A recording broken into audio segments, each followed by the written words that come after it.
Entre outras coisas, viu? Entre outras coisas. O Lagarto é um celeiro cultural, viu? Lagarto, né?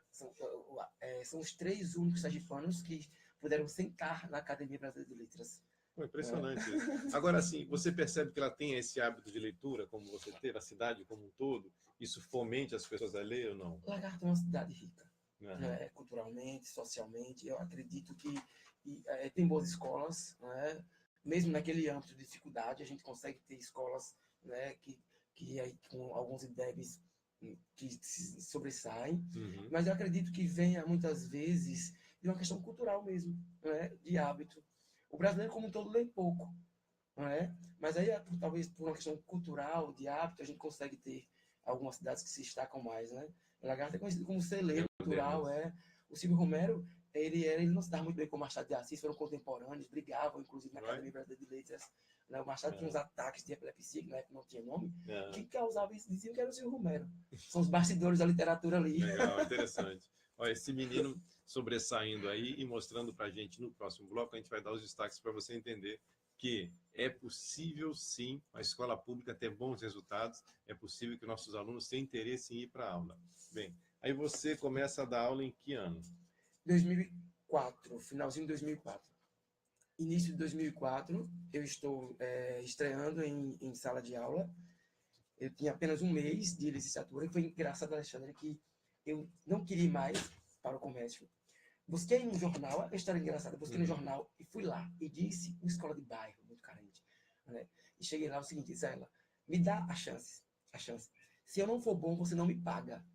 Essa foi a Ousadia frase que mesmo, eu é. disse a ela. E ela, você tem quanto tempo? Você tem um mês de licenciatura. Eu tinha apenas um mês. E eu estreiei dando aula de verbo no segundo ano. Eu não tinha, acho que só tem uma gramática que uma professora me deu na universidade. Então eu estreiei dando aula de verbo no segundo ano e no outro dia eu fui pro terceiro ano. Então, você estrear, não na quinta, não na quarta, para amadurecer, eu me achei corajoso naquele momento. Não Bastante, é? E bastante. o conteúdo que a professora disse foi verbo. Verbo é um conteúdo que a gente geralmente acha longo, acha tenso, ele é visto como complicado por alguns colegas de trabalho. Não é? Não é o predileto, porque é o caso do tamanho do conteúdo. E eu estreiei com verbo. E peguei redação, literatura e português. O ensino médio era todo meu. E eu não tinha visto didática ainda, mas eu já sabia. Eu comecei a criar algumas coisas que eram bem peculiares. Eles me diziam assim De para onde mim. é que você acha, interrompendo você, são 9 horas mais 25 minutos, estamos aqui ao vivo no Rádio Jornal M540. De onde é que você acha que veio essa didática? Da família em casa, alguma influência dos pais, essa convivência com os irmãos, brincadeira de rua? De onde é que você acha que surgiu isso, esse dom, assim? Eu acredito que veio aquilo que você não quer, veio aquilo que eu não queria para mim. Eu não Tá. queria para mim aulas que eu tinha tido, Aulas certo? enfadonhas? Isso, meu Deus, como é cansativo. Eu posso passar esse conteúdo, o mesmo conteúdo, por um outro caminho e ter um resultado melhor. São quantos minutos Né? de aula hoje? Uma aula dura Hoje, quantos minutos? 50 minutos, 40 minutos no nível médio. Né? É muito difícil alguém Isso. prestar atenção numa aula dessa. Sim, e mais difícil é você perceber que o menino deixa de lado o celular. Hum. A entrevista, os repórteres vão lá e eles estão. Eu é que faço no celular, porque eu gosto da metodologia, eu gosto da tecnologia em sala de aula. Mas, dependendo da sua aula, os meninos evitam pegar eles mesmos sem a pressão. Né? Então, tudo isso eu fui analisando e vendo que estava funcionando. Né? Que a fórmula é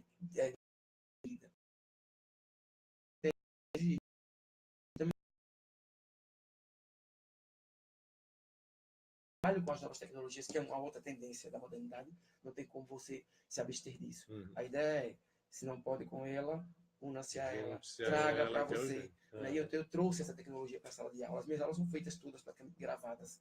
Né? Eu gravo, eles fazem vídeo. Eu explico que falar em público é diferente de falar em casa. A ideia de variante. Né? Por que é diferente? Porque a língua portuguesa, certo? Ela é vista, ela tem sua norma culta e sua norma variante, que é a coloquial. E ela deve ser adequada. E quando você consegue fazer com que o aluno tenha ciência de adequação linguística, você conseguiu o seu ponto máximo, que é usar a norma culta quando eles estão em entrevista, por exemplo, como essa, que nós chamamos de português padrão moderno, ou escrever uma carta, uma petição para um político, né? Ou estar numa mesa de bar com os amigos. Quando eu coloco isso para o meu aluno, que ele diferencia esse com qual é a roupa linguística que eu vou falar agora, Esses eu três estou no caminho. momentos diferentes. Eu estou num caminho.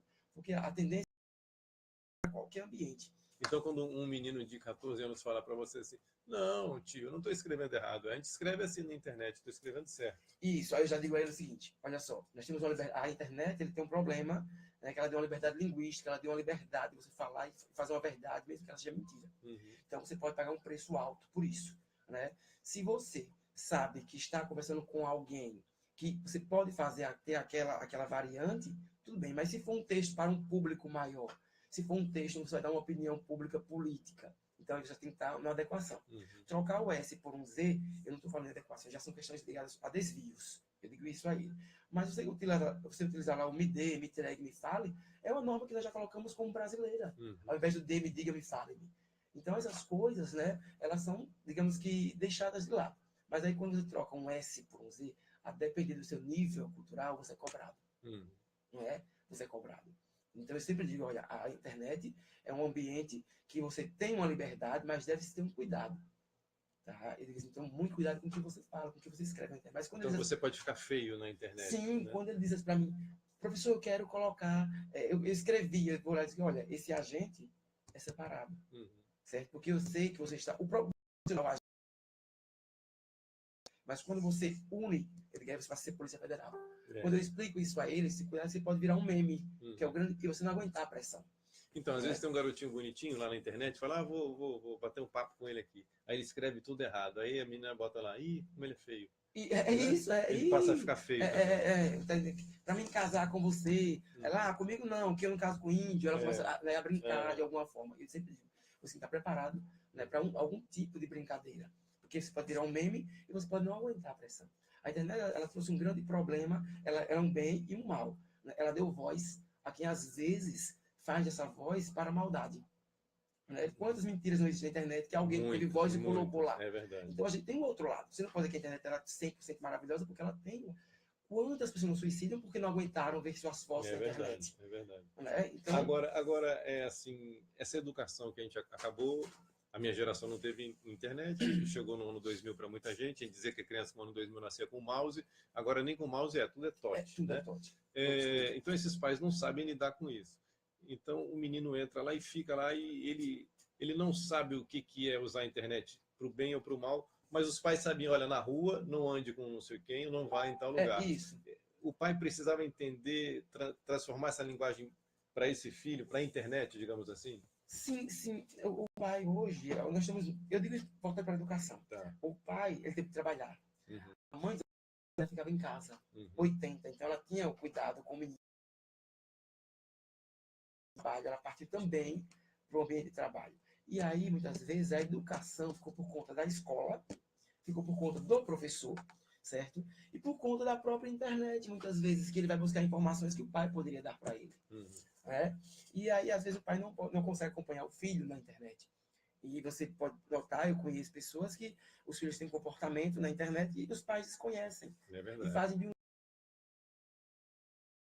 Eu acompanho a sua filha. É outra pessoa. É outra pessoa que está ali. Não fica assustado não, que já no segundo bloco a gente vai direto para dentro da sala de aula dessa fera. Eu quero saber como é que ele faz aquela sala. A sala de aula parece até que é decorada, arrumada. Ela pega um cenário para um programa. Um cenário? Ela foi feita de cenário para casa. A ideia era fazer com que ele estivesse dentro de casa. Mas você envolve os alunos para fazer isso? É você mesmo que faz sozinho? Ou a escola dá para você? Nós construímos, a escola nos deu um ambiente, com a sala de aula normal, e nós construímos aquilo ali. Eu, os alunos, nós construímos, e hoje a gente tem o apoio, né, do governo do estado de Sergipe. Né? Mas a ideia, o plano, o 3D desenhado foi para um aluno. Foi meu aluno. Tá Antônio, um abraço para você. Um abraço, Antônio. A Kathleen, que foi minha dentro da sala. Né? O Lucas, que ainda é assessor de tecnologia. Então, eu tenho alunos que viraram assessores de comunicação, tecnologia, e já estão na UFS fazendo seus caminhos. Né? São os meninos que criaram comigo. Aquela sala, Alexandre, ela foi criada em 3D primeiro, a gente viu ela no computador para depois ver lá. Na prática. Né? E nós batemos todos os martelinhos ali. Esse envolvimento dos alunos, esse envolvimento das pessoas, esse envolvimento dos pais com a escola, esse envolvimento do bairro com a escola, isso muda muita coisa. Né? Muda muito. Uma escola, quando ela tem... Ela fica viva. Ela fica viva. A escola, quando ela tem uma comunidade, certo? Ela é mais viva que uma escola que é mista. Uma escola que vem de todos os lugares, ela tem problemas. Né? Porque, às vezes, é difícil identificar qual é o problema daquela comunidade. Mas uma escola que ela está num bairro, ela pode tranquilamente ela deve ser um utensílio importante no combate às mazelas. Né? Porque ela conhece o seu público, ela conhece o aluno, ela conhece o pai do aluno. Tá? O pai passa lá e dá tchau. O professor e dá tchau para o diretor. Uma escola, quando ela é grande, ela recebe vários públicos, você não tem esse acesso. Você sabe dos problemas, mas você tem que lutar para resolver vários problemas em pontos específicos. Você não tem um conjunto que diz assim, determinei, o problema da escola é esse aqui. Você não tem como fazer isso porque ela é heterogênea demais. Será que você estivesse dando aula na universidade, isso daria uma esvaziada em você, em cima do que você falou? Não, eu passei pela universidade. Não, dando aula. Dando aula Uhum. pela Federal. Uhum. Né? Hoje eu já dou aula na pós-graduação, já dou aula, né? Já tive em algumas escolas, universidades particulares. E como prática, eu tentei mostrar ao meu aluno, certo? Como deveria ser feito. Porque a gente tem muito isso. A aula deve ser assim, mas você não mostra uma aula prática. Uhum. Não é? Eu digo, olha, Alexandre, o radialista tem que fazer assim, mas eu nunca fui lá mostrar você. Para você me copiar, para você fazer, para você se reinventar. Né? E o tempo que eu passei na Federal, eu dizia assim, olha, vamos lá para a teoria e dava. Terminava a teoria, agora eu vou mostrar a prática, como deve ser. Eu acho que isso é importante, a didática na prática. Não é? Isso aí faz com que você tenha professores que possam seguir suas metodologias. Legal, bacana. Nós são 9 horas mais 32 minutos, estamos aqui ao vivo na Rádio Jornal AM. A gente vai dar um pequeno intervalo, ele vai tomar um café aqui e a gente volta. Não saia daí, estamos na AM Jornal 540 ao vivo em todas as bases de internet aí para você acompanhar o nosso programa. Se você perdeu o programa agora, vá lá no YouTube à noite e veja o programa, ou também pode acompanhar em qualquer horário, no seu momento, no podcast ou no SoundCloud, e ouvir essa entrevista completa. Não saia daí que o Melhor a Cada Dia volta já já.